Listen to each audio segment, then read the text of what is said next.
me. We're here for you guys. If you have any question, I want to answer them. So I was tasked with talking about Airway tonight. I'll just start off with saying that there's 2 times that we would take someone's airway, and by that I mean intubate them and breathe for them with the bag.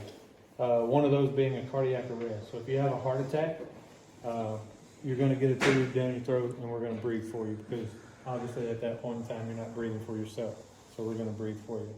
Another time would be if you fall and you have a serious head injury or respiratory arrest or failure, and you're not able to effectively breathe on your own, and we need to help you breathe, and then we would do what we call RSI.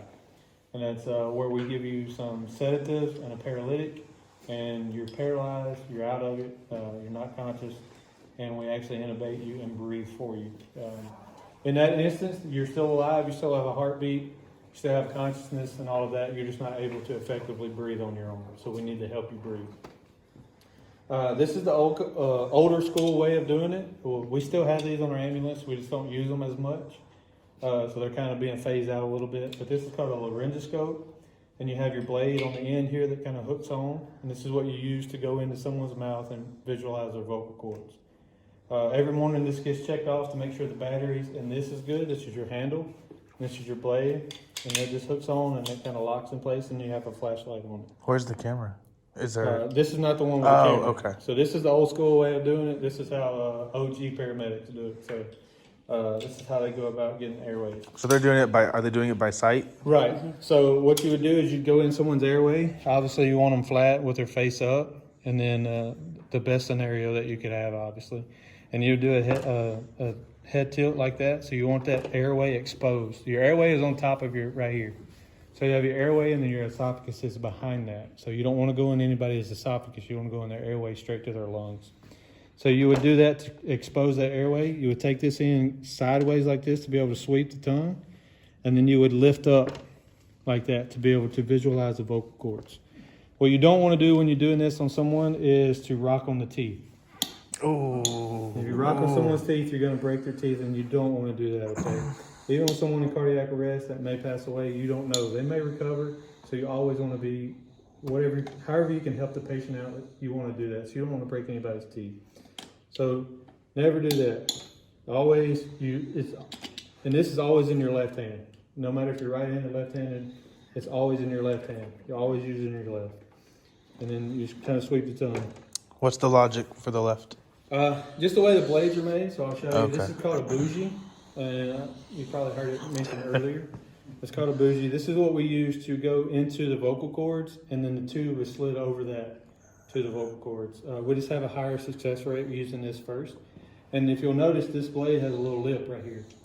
So what that does is that bougie just rides that lip and goes right into the vocal cords. So if I were using it like this, and I wanted to ride that lip, I'd have to be, so it's always in your left hand.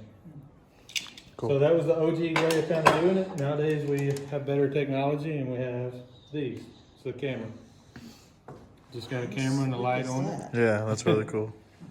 So, but it works all the same. You still have a blade on here. This is a one-time use blade. Once you use it, it gets trashed. You get a new one to put on here for the next call. And it just slides on like that. And if y'all want to come around, I'll let you look into the camera and see what we see when we actually look in someone's mouth. Every airway is different, and obviously this is not a real person. So this can be good and bad for us. One, he's very cooperative. He does whatever I ask him to do, okay? In a real life person, the tongue is not going to rest at the top of the mouth like that. It's going to drop over their airway. There's going to be secretions, there's going to be fluids, going to be vomit, all of that. You're not going to be able to see clearly. On the other hand, he's kind of rubber, so he has a lot of friction. So a lot of times my bougie and my tube won't slide down like it would in a real person. But principle's still the same. You're still going to go in sideways, sweep the tongue. And as you go down, you can see everything I'm seeing. And if you'll see that right there, can everybody see it? Yeah. Mm-hmm. That is what we call the vocal cords. That little split right there. Oh, you're good. Step in. And that's what we're looking for when we're intubating someone. Because your vocal cords are over your trachea, and your trachea is a direct tube to your lungs. So that's your airway. And that is what we're looking for. That's what we want to see when we're looking. So once we see that, we never take our eyes off of it. We have everything set up right here in a real life situation where I wouldn't even have to take my eyes off of the vocal cords to be able to grab what I'm using my tools. So at that point I would grab my bougie, and like I said earlier, I would ride that little rail right there. I would come in. Sometimes it's a little finessing. And like I said, you can manipulate this however you want. You can bend it.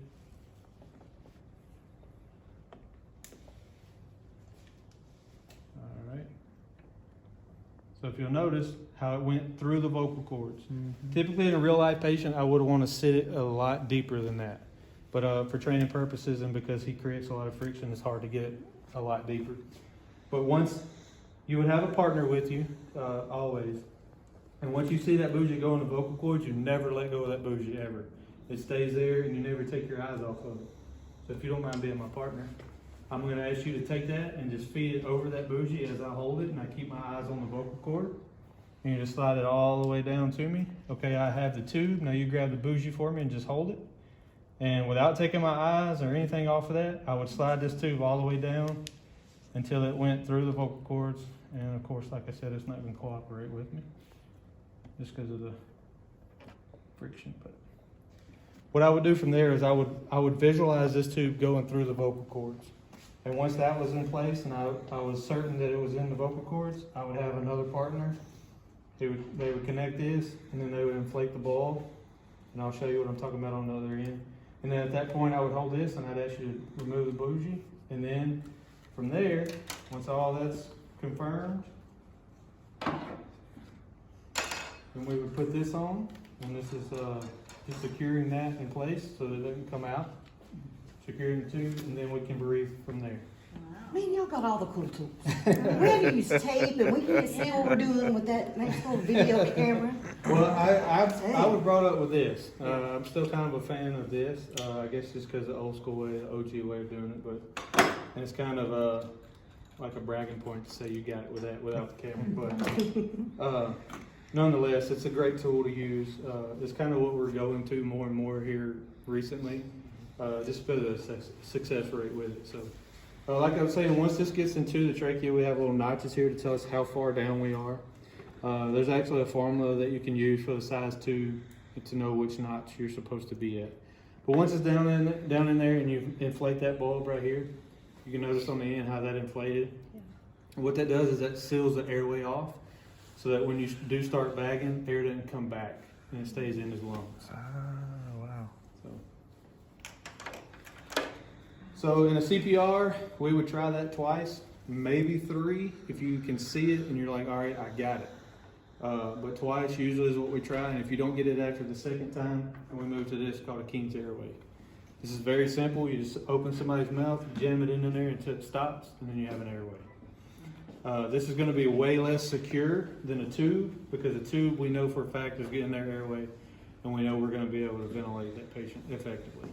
This, it's got a good success rate, but it's sometimes when you have secretions and stuff like that in there, it's just kind of hard to get that seated real well. So we always try to go for the tube first and then for that. But, any questions?